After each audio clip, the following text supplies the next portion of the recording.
So my name's Duncan. I'm the Chief Executive of UKKM Scotland. It's a nice title. And with me, there's a few of our characters on the side who'll come and join and get involved. Basically what we do is we work with children and young people in the care system. It'd be really useful just so we know what we're talking to. Does anyone, if you just don't know much about the care system, it'd be great if you could, well, let's say if you think you know the care system, can you put your hand up? Think you know much about the care system? That's great. I haven't got my specs on, so I assume there's a few of you. I can see about five or six people know about the care system. All right. Well, what we're going to do, we're going to share a story with you about how we've made some changes in the care system in Scotland and about what's happening with it. And I'm guessing the reason we were here is because people understood this to be knowledge being mobilized to actually make change, because I'm assuming quite a lot of people here are from an academic background. And some of what the young people and older young people who are involved with UKKM Scotland have done is make some really quite fundamental changes in this country, which came into force on the 1st of April this year. So we'll take you in a wee journey. This is roughly what we're going to do. I'll tell you a wee bit about us and the care system. I'm not going to go into a lot of depth in it. You'll find some of it quite surprising, those of you who don't know much about the care system, and maybe then you might want to discuss about it later. We're then going to focus on how we made this change happen, and it's very much really being around a liberation journey. And then what we're really clear on is whenever we end, there'll be some asks of you, but mainly because I think it'd be really interesting for you to come up with those for yourselves. We don't just want to take you on a nice story, we actually want you to do something with it. We don't, as a matter of course, in UKKM Scotland, I don't speak that much anymore. In general, it's our members, who are now the care experience population of Scotland. They do the talking. It's their identity, and it's their stories, and it's their lives that we do a lot to, when in actual fact, it'd be much better if they participated in it. So I'm really glad that will happen. I was in New Zealand till last night, so if I've gone off on one, or it's not going quite right, that's the reason why. But so thanks. So what do? We're actually an advocacy organisation. Basically, if you think about it, you've got a care system. You have a birth family here. It's a bit chaotic, not functioning very well. And you have the care system over here. And you have the wee child in the middle. All we do is stand alongside, represent, and help the child understand what's happening to them and help their voice be heard in this multi-million-pound, billion-pound industry that occurs to them. Okay? Our job is not to deliver care services. We don't do fostering services. We don't do aftercare services or housing.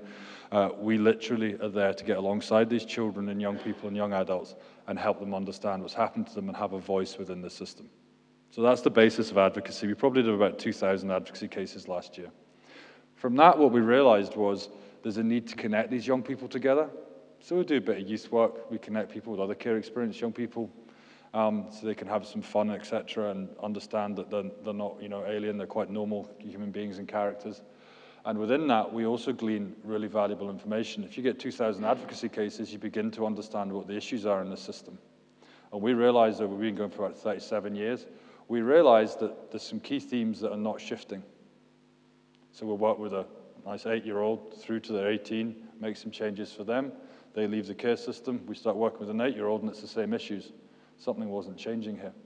So we find a lot more then in collective rights, and you'll see one or two little bits of that in terms of the sorts of in-depth knowledge so we can understand issues a bit more. And then what we do is we use that knowledge now, particularly latterly over the last 2 years, to influence change, because it's not really good enough that we continue to perpetuate a system that in general isn't doing nearly well enough for our young people. And our main thing that we believe anyone can connect with, rather than this being some sort of vitriolic sort of group of activists that sort of lay blame at people's doors, is we really believe our care system could be phenomenal. We really fundamentally believe that, but we don't believe that nearly enough people know about it, understand that they can participate in it and support it. And that's what we want to happen. If you want to look at us in crude terms, we're something like a trade union, a union or a students' union for anyone who's care experienced, right through to sometimes actually being more like Amnesty International in terms of how some of their rights are violated and how we then help them understand that there is a mechanism whereby they can make sure that they are realized. We have a membership, and it's growing. So if you are care experienced, you know people who are care experienced, please do get in touch with us. But in general, all that we say and do and speak for is the care experience reality. It's their lives, their reality, and we glean from that knowledge and information what needs to change. It's not just what's happened to them in the moment. We do a lot with people who've left the care system so they can reflect back on what their needs are. If you want to know a little bit about our care system, there's several ways in which you can be looked after. The one some of you won't know, well, you'll know kinship care. Maybe that's your relations or your family, friends looking after you. The one you might not know is this red there's roughly owned between 3/3 of this. The red one is being looked after at home, which is quite particular to Scotland, whereby you're still actually living with your birth family, but you're actually under the order of your social services. Okay, so you're under quite a lot of scrutiny and hopefully support. And then the blue one up there is around foster care, which you'll know, and about 10% are in what we'd see as residential care, or you might know as children's homes, and a tiny percentage are in secure care for their own safety. These are our children. There's not very many of them. In actual fact, they're only 0.5% of our total Scottish population, 1.5% of our young population. There's 16,000 of them. They're actually looked after by the local authorities, and some local authorities will have less than 200 of them. But they are our children. If any of you work for a state-funded service now, as of the 1st of April, these are actually formally your children. From whether you're the Gaelic Association of Scotland to Sports Scotland, to anyone who works for local authority, teaching or health, these are your children. And what we believe is they ought to be all Scots children too. So, they come into care, 90%, over 90% are for their care and protection. And when I hear a lot of the young people's stories who are in for the 10% for an offence, for their behaviour, you then actually look at the family and you go, hang on, why did he come into care for his behaviour? 2 years later, his brother came into care for behaviour, and a year after, his sister comes into care for the behaviour, and the mum is at home with a severe addiction problem. Really? Was it their behaviour? So the point is, I think it's much less than 10%. I think it'd be down near 2% if I was allowed my own personal estimate in terms of why children and young people come into care. Anyway, these are our children. This is a slide that I think is an absolute indictment about what's gone wrong and why we need to mobilise as many resources as we can possible in terms of knowledge. We undertook a survey for our 35th anniversary in terms of how well our children and young people are doing. CEYP means care experienced young people, just so you know, or people. So if you've ever been in the care system at all, you're care experienced. We look at them in higher education. At the top there, that's 1%. We thought about in 2001-ish, it was 2002. We're in higher education. We then discovered in actual fact that it's probably about 4%. It may well even be as high as 7%. The reason there's some disparity in these statistics is children and young people who are care experienced don't go to university and say, hey, I was in care, hello, help me. Even though if they did, they could get quite a lot of support. So in actual fact, what was happening were children and young people were getting to care and then struggling to university, in terms of not having somewhere to stay during the holidays, in terms of not being able to afford the tuition fees and all the rest of it, or just the living costs, because they didn't want to volunteer, they were care experienced. In fact, there was one young lad who was the youngest manager at Burger King in Scotland who worked there full time so that he could afford to go to university. He wasn't telling anyone he was in care. Very interesting, if you look at the one around mental health, so these children come in, most of them now are around younger than 5, half of them are leaving our care system. These are our homes, these are our families with a mental health problem, a significant mental health problem. This isn't just a little bit of depression. Something needs medicated or actual intervention with a child or adolescent mental health services. Significant. You've got 30% of our children are leaving our care and they're homeless. Really interesting. You want to look at stats, really what we could do with this? In the Scottish, the way they're presenting our homeless figures was, it's only 4% of the population who are in care have become homeless. And then you went, what are you calling a care experienced person? You apparently stopped being care experienced when you were 21. So if you were 30, 35, 25, 45, 50, 60, your care experience didn't matter anymore. So it was far nearer 20 to 30% when you actually looked at it in those terms. Positive destinations, well, let's say roughly about half are getting onto something that's constructive in their life in terms of being economically active, or and in terms of what's going on within that, whether it's within the education system or employment. And then we look at what's going on within our prison population. 80% of our young offenders in Pullman care experienced. They don't even track this. I was in Parliament 3 weeks ago with the governor there, Sue Bruce, and I said, well, and she's very interested in this issue. And the reason we know this is from snapshots. There's been various surveys done. Bernardo's did a Plan B project. 100% of the 16 to 17-year-olds have been in care. And if you look to the population, which goes up to 21, you're looking at 80%. But as a matter of course, it's not tracked. We don't care what happened to our children when they leave our homes after they leave our care system. And then you're looking at 50%. There was an Edinburgh Prisons report. That's where that comes from, of our adult population who are in care. This is 0.5% of our population who we care for end up in these outcomes. And then at the bottom, the one which is actually being looked at by Glasgow and Clyde NHS Health Board is now looking at a death rate that's up to 20 times as high for a care leaver on before the age of 25. And it's just staggering. And the reason it's really staggering is this is how much we spend on care, estimated by the Children and Young People's Minister in Parliament 18 months ago, £2.5 billion. Something's really not right. There's nothing wrong with these children, you know, in terms of coming into a care system. I mean, they may have some mental health problems, they may have some other issues that are slightly bubbling away around attachments and other issues. And we put them through an entire care system, which then produces these outcomes and results. And I find it staggering how, as a society, we've accepted this. We're fine with a toddler in nappies or a baby pee or something when something happens to that. And we're not fine with it as in with outcry about it. We must fix it. And our society wants to challenge it and change it and say something isn't wrong and we're looking to blame. But we get to a 14, 15-year-old. That's behavior. I don't like that. That's antisocial. I don't want that associated with me. So our organization says we can do better than that, and we fundamentally believe in what these children and young people can do. So we've taken them, and we do it. They go to Harvard University every summer. If you're interested in supporting a place, that'd be great to hear. We've got another couple going this summer. We've done that for the last, I think it's 5 or 6 years now. And every single one of them has gone on to sustain a university place who've gone through that program. We've also had them at Everest Base Camp, and we'll be doing a polar expedition with young people, basically just to prove these children get to the top of the world in any area if you believe in them and we can support them. What are we getting wrong? So we ask children and young people, because that's what we do, what's gone wrong with this care system? Why is it not happening? And they say, well, we're not listened to. And we believe that care is done to us, not with us.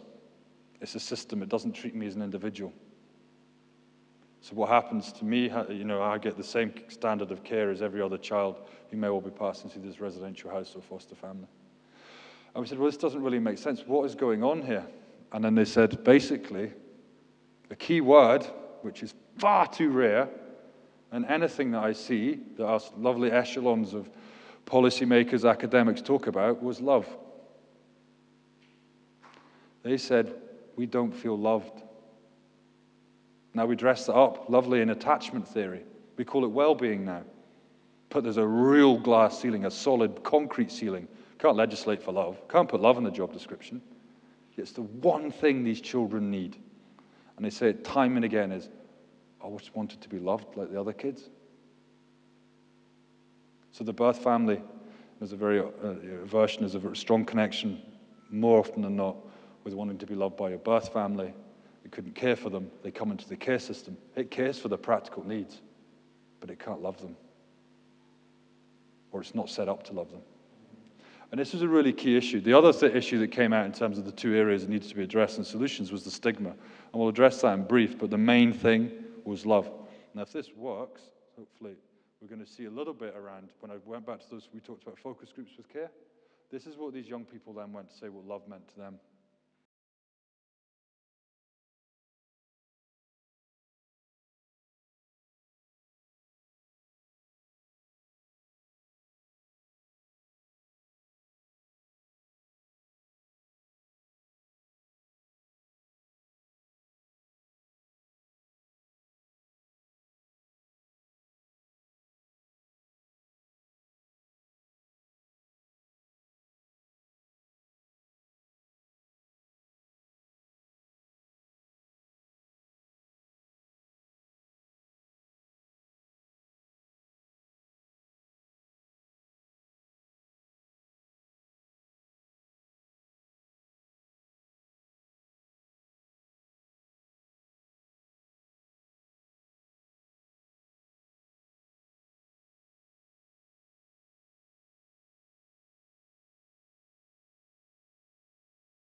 So basically, what came out of it really was, we're really not setting up these children and young people to succeed in life.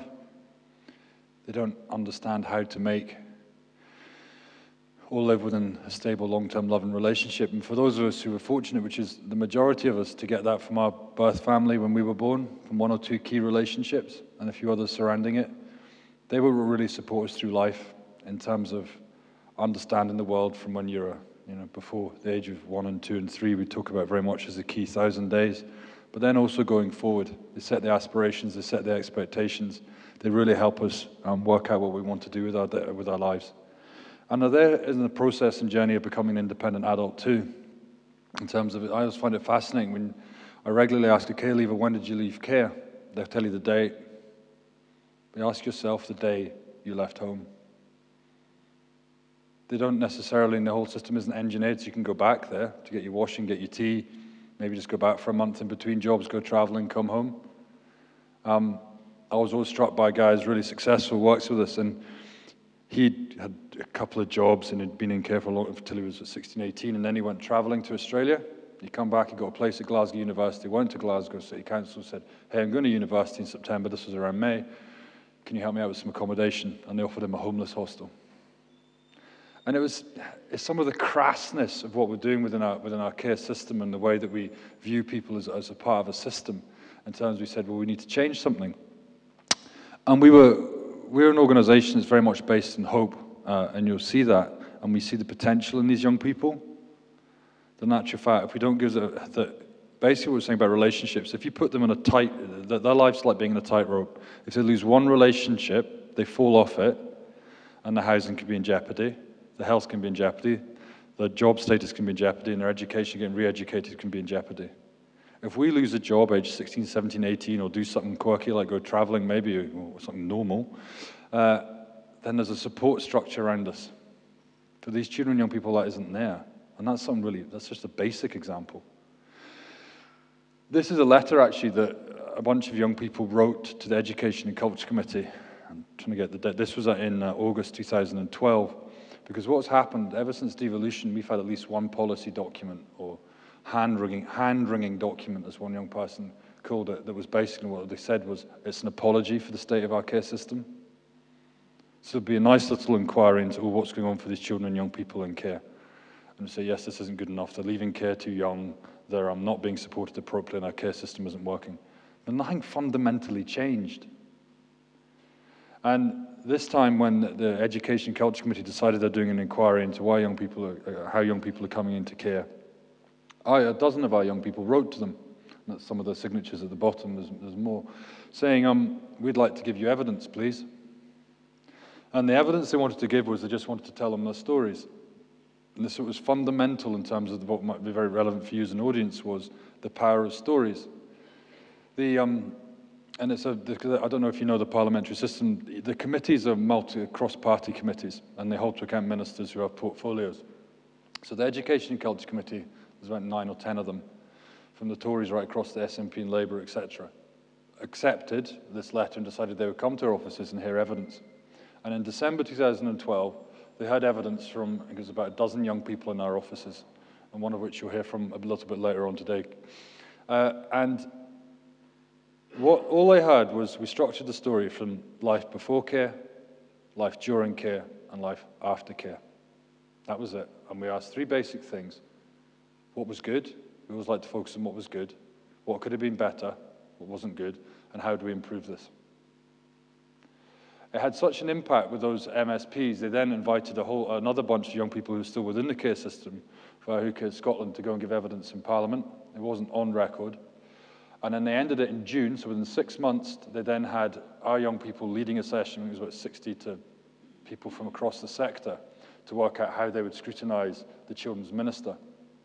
And what was going on at the same time was there was a Children and Young People's Bill going through the parliamentary process, and there really wasn't much to it. And we can get relatively, cynical about bills just prior to referendums and independence and why we got a Children and Young People's Bill. There hadn't been one for some period of time, but there really wasn't a lot of teeth. It was basically legislating for policies around getting it right for every child and stuff that wasn't being accepted and implemented properly.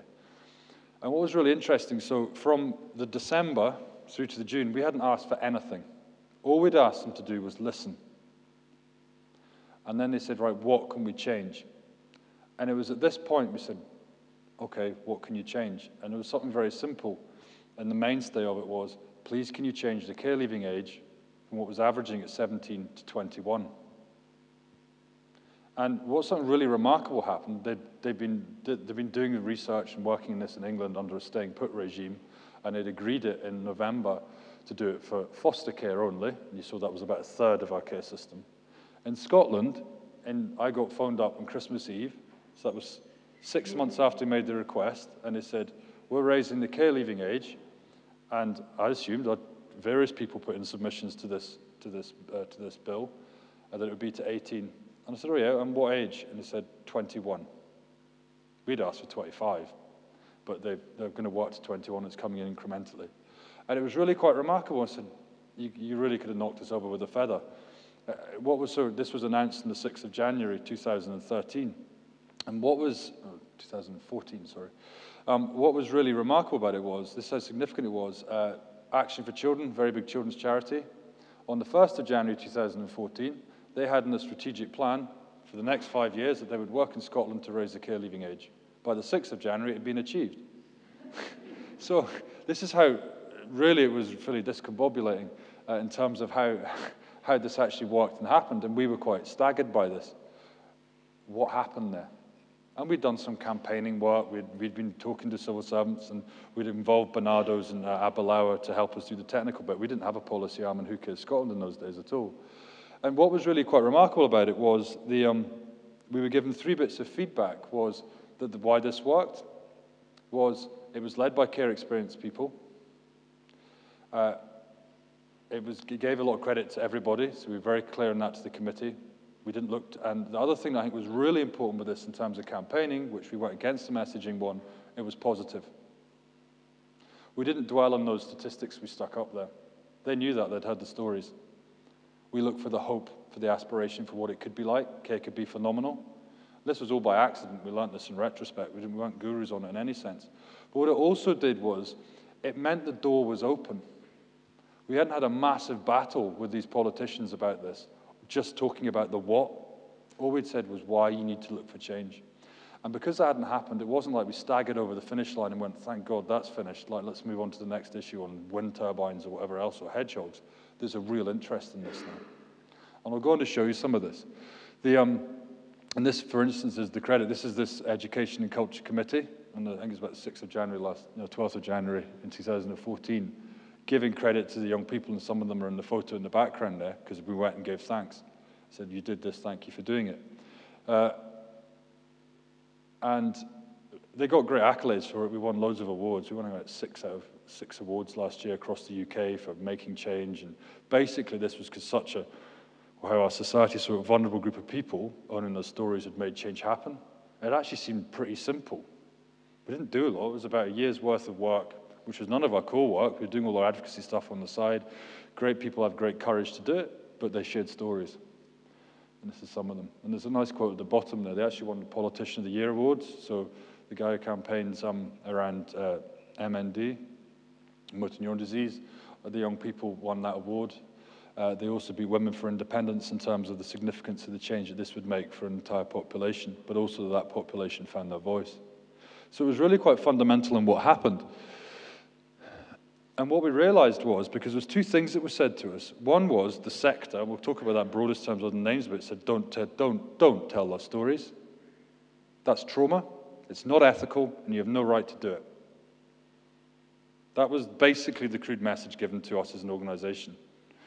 And we went, these stories are in their heads all the time. They might be uncomfortable for us to hear because they're not normal stories that we believe occur, but they're their reality. And it's the reality of their brothers and their sisters. It's the reality of a lot of the people they know. And so in a safe way, we did support young people to tell the stories, and you hear a little bit about that. But then we realized in January last year, when this had happened very quickly, and we thought this would take years too, what the hell happened there? And what we then realized, and particularly it was in the gay community, and some people that work with us, etc., recognized this, and it was actually in Kezia Dugdale's office, who's a Labour MSP, they recognized it as a liberation movement. And what we then said was, okay, what happened there? Well, social change has happened for gender issues when women claim their identity, for disability issues when disabled people claim their identity, for the civil rights movement and race issues when black people and people from ethnic minorities claim their identity, and in sexuality terms, in the LGBT movement, when gay people claim their identity, and that community had claimed its identity. What happened with care? You end your identity at 17. The care system kind of wants rid of you, and you certainly want rid of the care system, so you run from it. And you're not recognizing the impact that's had in your life at all. So that crucial stage, just when you go through adolescence, maybe doing some exams or things are going okay, you happen to find a house, you happen to work out where you're living and doing all these things. You're certainly not thinking about the impact of your last 17 years that's going to have on your life and then set you up going forward. So you don't bother recognizing your care identity. So when you're 19 or 20 and you're homeless, you haven't got an education and many prospects, you're not going, that's because I was in care. My rights have actually been violated here, I ought to stand up because that care system should have done better by me. There was a big disconnect. And what happened was we were connecting people with their care identity. And this really formally, well, we've got a formal launch, happened very formally in terms of from May last year, but it had really begun when that first letter was written as, let's say, people connecting around this issue. And it's fascinating in terms of what's happened with this, because we've looked a lot in Northern Europe, who have far better resourced and, I think, quality of care than we do in Scotland. There's not a care identity. In Canada, there's not a care identity. The closest I've come to it, because I've just come back from New Zealand, was there's some of this happening in Australia. They connect care experience young people, although I don't think they've forged it into the care identity yet. And what was really powerful about this, if I go and chap on a politician's door, Alex Salmond's door, I wait in the queue for 18 months like anyone else in this room probably would. But when a young person goes up to Alex Salmond, and this is Ashley, one of our care experience ambassadors, says, hey, you're kind of my dad, he gives her a cuddle. He connects with it. And you've got 16,000 kids other too. Remember that. It was really fundamental. The politicians are relatively ignorant in a lot of these issues. Why should they know it? They've got a ton of stuff they need to know about. But when they knew about it, they got it. This was his last ever First Minister's Questions, and we've launched a care leavers tartan. He wore that tie in the last day. And I'm not, we're an apolitical organization. He then had 3 of the guys up to his office for 40 minutes after those questions to talk with them. And on February the 19th next year, we're having International Day of Care. The formal title will be, and we're doing an event which this current expectation is Nicola Sturgeon will be hosting it, in terms of the First Minister owning, because of the ultimate corporate parent, for want of a better word. These are some of the nice things that were written by him and other people. But what was really interesting about this was, I'm going to put up here, and I'm not going to read through them all, try and follow the color coding was, these were statements made by politicians who are actually quite involved with that process. So the Lib Dems, they got it, and they recognized the value of the care leavers' voice. Care leavers themselves who spoke so passionately, eloquently about what they felt needed to happen. This is the Tories. I don't think any of us who sat through what was substantial and compelling evidence in this issue could possibly find any reason to disagree with them. The evidence was the children and young people. It wasn't academic documents that was written or given to them about the evidence of this. Labour. There you go. This is the evidence. I was profoundly moved. That was the driver for wanting to make change, because they were profoundly moved by the stories that they had. And then the SNP too.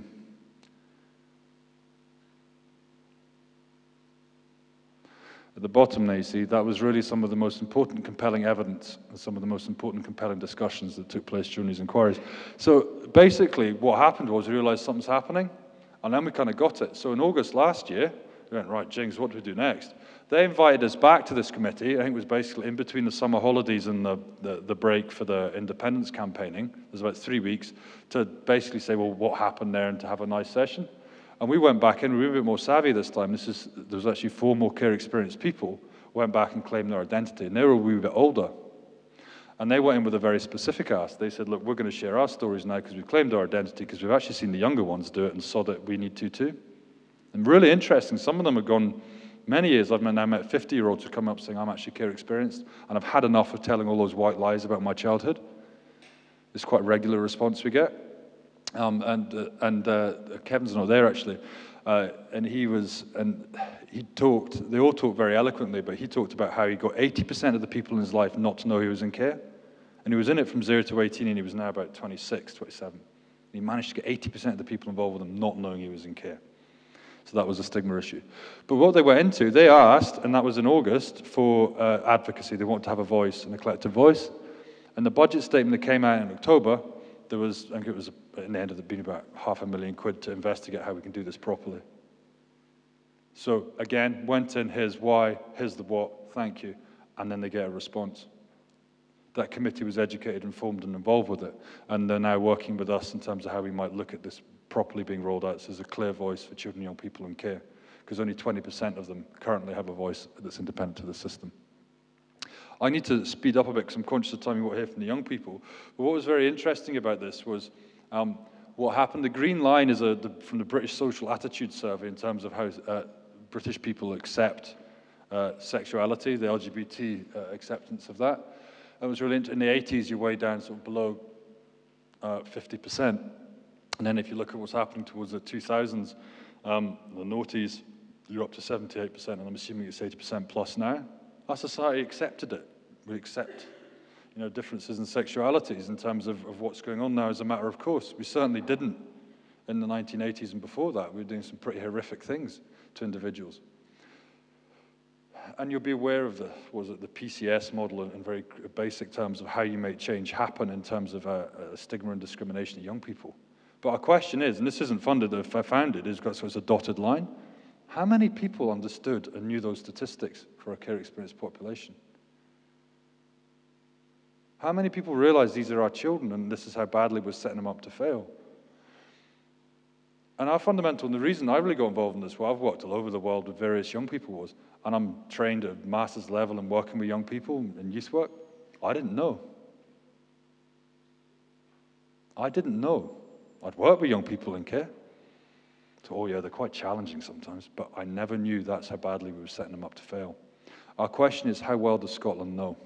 Because I'm certain that if we've dealt with all those other issues and managed to make movements and make strides in terms of addressing inequalities and the way we prejudice and act against them, we could do the same for children and young people in care. God, we keep giving money to children in need in various things, but it's not the money they need, it's the love. Sorry, so that's the basic hypothesis by which we're now working as an organization. Connect people with their care identity and then help people understand what's going on. So we did this through the media. We've done a lot with it in the media. People, oh, you only hear bad stories about young people in the media. Okay. Basically, you don't need to.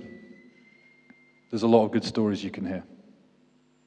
And these are young people from the television to the radio that do it, from STV Appeal to lectures to films we now do on this.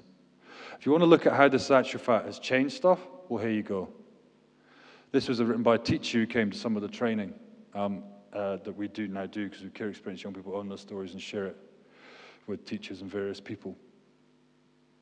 Basically, she wanted to change how she was going to teach because she'd thought about it. And I still remember hearing from a head teacher saying, I wish I'd heard that. It would have really made me think differently about the children with challenging behavior in my class. And then here's one around the politics of this. It's not political business, but it's why politics matters. And we've had some lovely support from people. You don't get votes from care experienced people, so why are they acting to change? But they realize this is their duty and it was compelling them to. And this is something that I really believe showed the movement. This is the last slide for me before I just get the guys on for a quick word. There was an article which you frequently get in local media, in terms of the Kirk and Telegraph or something, complaining about the number of police call-outs to, I think it was people leaving secure care and residential care to help them integrate in the community. And they were complaining about police call-outs. And what happened was, in the bottom left here, I got a phone call, or no, text rather, from a care experienced young person saying, this isn't on. Said, look what's been written about us. Something needs to happen. But what I thought was really interesting, we didn't do this or pull the strings in this. This is a little snapshot from what one of the young people had gone and done and written in the comment section of that newspaper article. Said, no way. This is who we are. This is our identity. You can't write about that. We frequently hear it. We're dealing with one at the moment in Musselburgh. 300 people turned out to complain about a children's residential house being built. You can look on our Twitter feed if you want to look at that. It was really quite appalling. And it wasn't about the children, but the house prices were going to drop for building a state-of-the-art building in their community. It wasn't going to be as safe anymore. It was all about the children. So our challenge is that we really believe things can happen and change. And to give you an insight into how this works and to what it was like being part of this journey and process, I'm going to invite up some of our characters here. We've got Sheila, we've got Kieran, and we've actually got Harry. So come on up, guys. They're not today. Normally what we always do, we're very clear in this, we'll always tell a positive along with something that doesn't work as well. So we want to keep people's hopes up. Today we're not sharing stories, but we're going to give you a real insight, and you'll hear bits of those stories, into really, in actual fact, what happened through this process. Because Kieran was one of the first 12 that wrote to that party, that committee of MSPs. So I think we're starting with you, Kieran. Thank you. Like Duncan said, I was part of the first group of young people that wrote to the convener of the Education and Culture Committee about hearing evidence from young people who are care experienced. I was also part of the first 21 young people, that went and gave evidence to that same committee. What that meant was talking and sitting across from MSPs, from policymakers, from the people that made the decisions about my life without knowing what my life was. That, for me, was a huge step. It was a realisation that people were moving away from just facts and figures and everything. We can't, that has to be read for this document. It was, these are actually people, these are children who are going through an experience we can't collate into statistics and numbers. We need to hear from them and work that into what we're doing. I told the Education and Culture Committee my story. I told them that in 7 years, I had 9 placements, I had 7 schools. I went back and forward to my family, God knows how, numerous times. And that wasn't okay. That was something that I thought was normal, but now I know it's not. It's something that should have been recognised and stopped. The evidence that I gave to the Education and Culture Committee, looking back, didn't seem like a big deal. It seemed like, I'll talk to them about this, they'll maybe take it away and get back to me with something.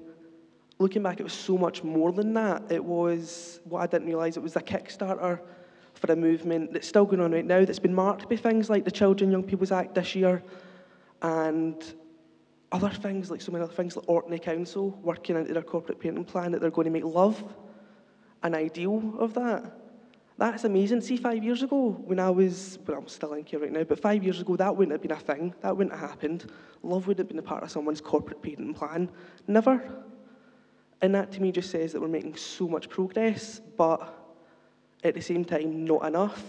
In the Scottish care system, there's this real vicious kind of duality. It's where you get young people that you take from toxic environments, homes that maybe they can't be sustained in, like I couldn't, but do we really do them a bigger service by churning them out into some of the poorest outcomes that exist in this country for children and young people? That's a question that they're addressing right now and which needs to be addressed.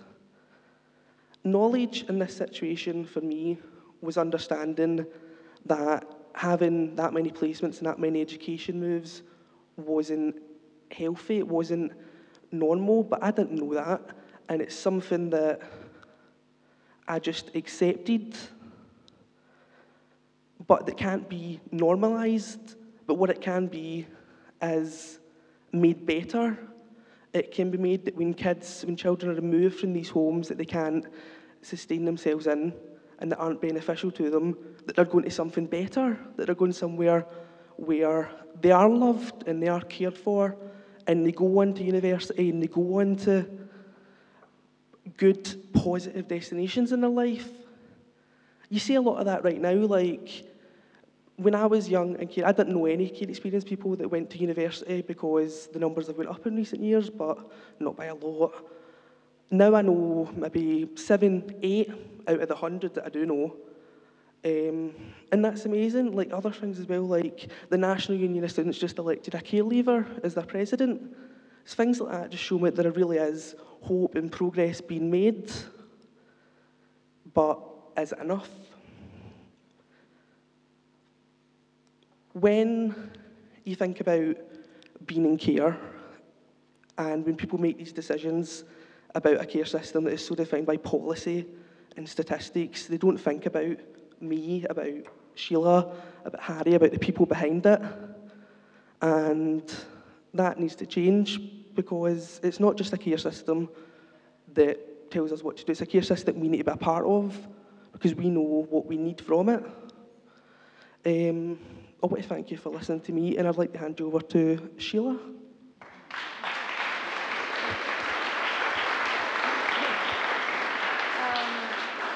So my care experience was a bit different to Kieran's. I only became looked after at the age of 13, and prior to that, I became looked after at the age of 16, but I'd moved to Scotland from Zimbabwe at the age of 13. For me, knowledge is about understanding who you are. Before I can understand anything else that surrounds me, or before I can even understand what it means to be looked after, I realized that I needed to understand myself. I needed to understand who I was. And being looked after, one of the things that I struggled with was understanding the different identities that I had to identify as being an asylum seeker. I had to identify as having a completely different background, being Zimbabwean, born and bred, while living in a residential home, in a children's unit with other young people who were born in Scotland. I had to understand that I was a student. I had to understand that I was an employee. So for me, knowledge is about knowing who you are deep down first before understanding the things that surround you. And my care identity for me is something that is important.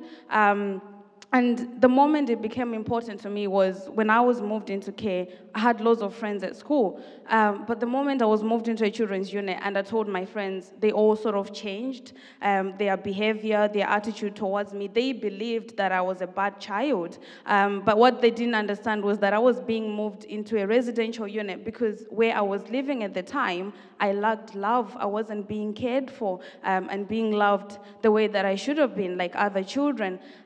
So it then made me question why my friends who had known me for that long would question the kind of person that I was, because I thought that they knew me enough. And being able to identify as being care experience has really helped me in my life. I'm an ambassador for Who Cares Scotland, and just this Christmas that's passed, Christmas last year, we decided to organize a Christmas dinner.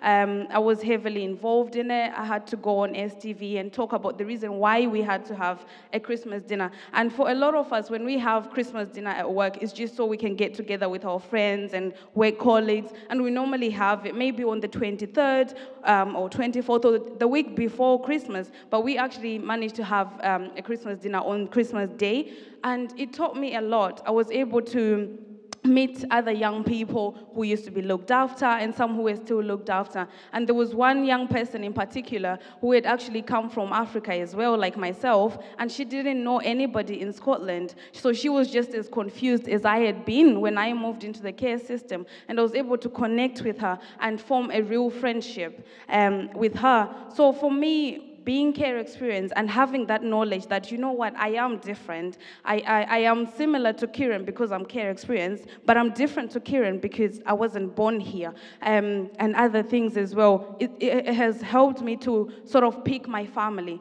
A lot of the times what happens when you're moved into a children's home or foster care or any other type of care, you're separated from your family and your friends, but being able to identify and be proud of my identity has helped me form relationships and that family that I lacked before. I'm just going to introduce you to another looked after young care experienced young person, Harry, and my manager, actually, Jamie.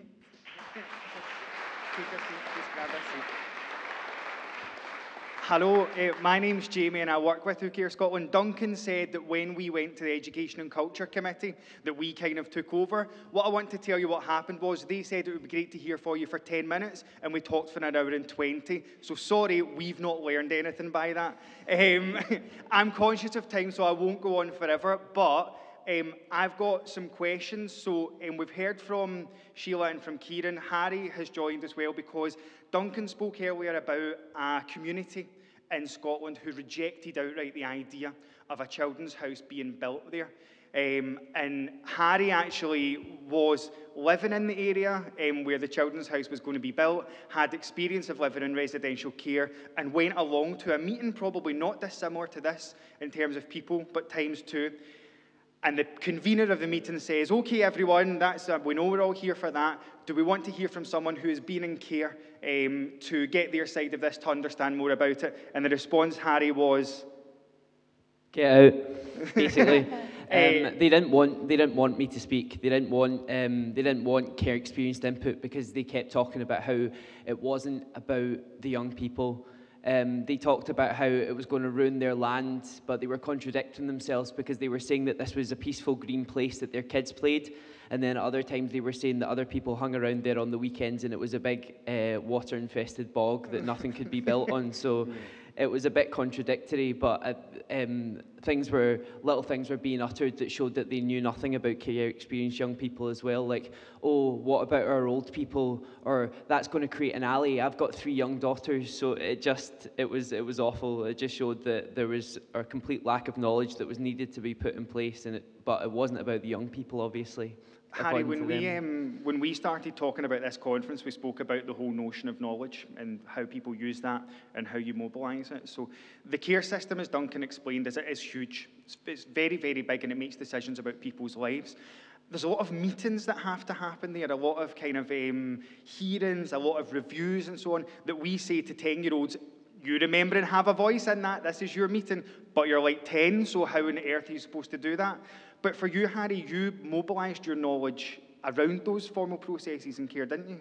Okay, so we're here to talk about knowledge today, and I was told about this input that we were going to be doing a couple of days ago, and I was thinking about it, and the knowledge that I bring when I think about things like this is my knowledge to be able to contribute. And from a very young age, I was going to these meetings, and at first I didn't know what they were about at all. But there's 3 people that sit on the other side of a table and make decisions about your life. I didn't know I could change those decisions until a few years later. And it's it's a complete lack of information. So as soon as you learn that about yourself, you realize that you can have the knowledge in yourself to change that and, inform decisions about your own life. And sometimes that would be belittled by the people on the other side of the table. Sometimes they'd be astounded at my ability to articulate to them what I wanted, but it's because of the gravity of the situation and how important that was to me and how important it was to have those decisions changed about my life. And sometimes they say to me, oh, you know what, you should be on this side of the table. And I can't do the patronising voice justice for it, but I'm good at it. I'll let you do it later. So it was awful. It's just these things that we hold so much power. We go into these meetings really nervous that we don't have the power to change the things that we want changed, and then you're having the people on the other side of the table patronise you as if you're sitting there having a coffee at tea break. It's awful. So, yeah. I want to thank you so much, Harry. Kieran, can I just reflect on one thing for each of you, and then we'll wrap up. But you mentioned a lot of other things taking place, and you didn't initially know lots of other people who were in care. Yeah. But last year, you were pretty vocal and pretty leadershipy at the camp that we organised. I wondered if you wanted to just take some time to talk about that and what that meant for you. Yeah, sure. Last year, Who Cares Scotland organised a summer camp for 60 care experienced young people up north, and basically we got them together and we stayed in a field for 3 days, which was amazing, because when you get a group of care experienced young people together, it's usually for something like an education and culture committee, because a children's hearing panel needs an input, because social work want you to be part of a focus group. But this was nothing like that. This was, let's get these young people together because they share this care identity, because they are part of this group that doesn't get recognised as a group.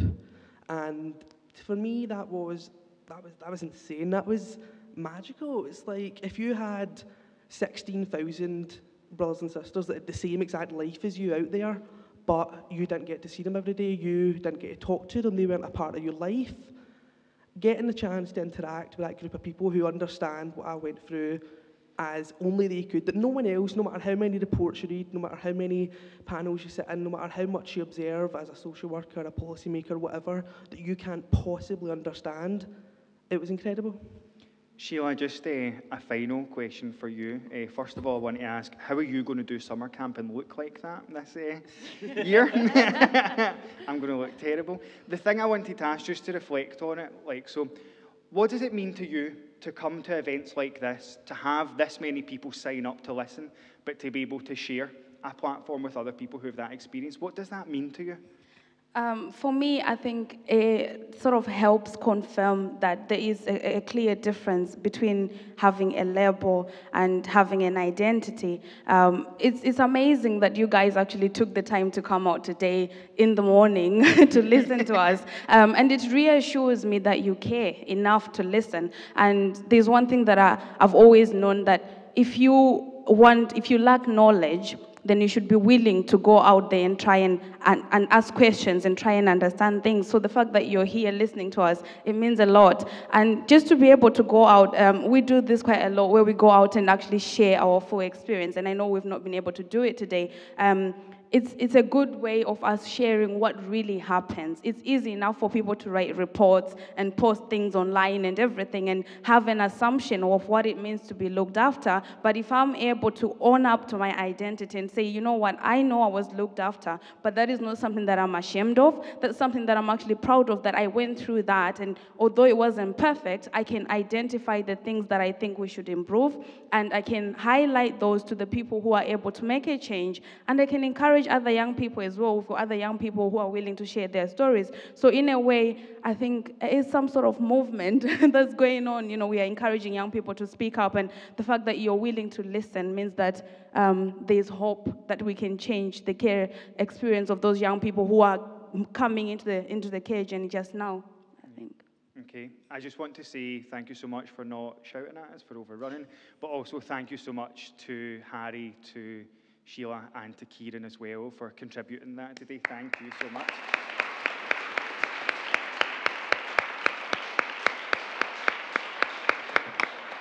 I'll put this back on. Wasn't that fantastic? One of the things that came across really strongly for me in that was the extent of the influence that work has had, which was very modestly described as it didn't seem like very much work and it only took about a year. I wish some of the stuff that I did, I could say that it felt so easy. That was phenomenal, because that was not only changing the way that people are heard, but changing the way that people see themselves, the things that they know about themselves, the way that they present themselves in terms of other people, and not just those in care, those who have left care and are embracing that identity later in life. Not just the politicians, but the actual policies, and even to the extent of what people are wearing, the care leavers tartan being worn. So this is not words, this is deeds, this is actions, this is knowledge, real experience knowledge that's changing people's behaviours. That's an absolutely fantastic story. Thank you so much for sharing that. We've got time for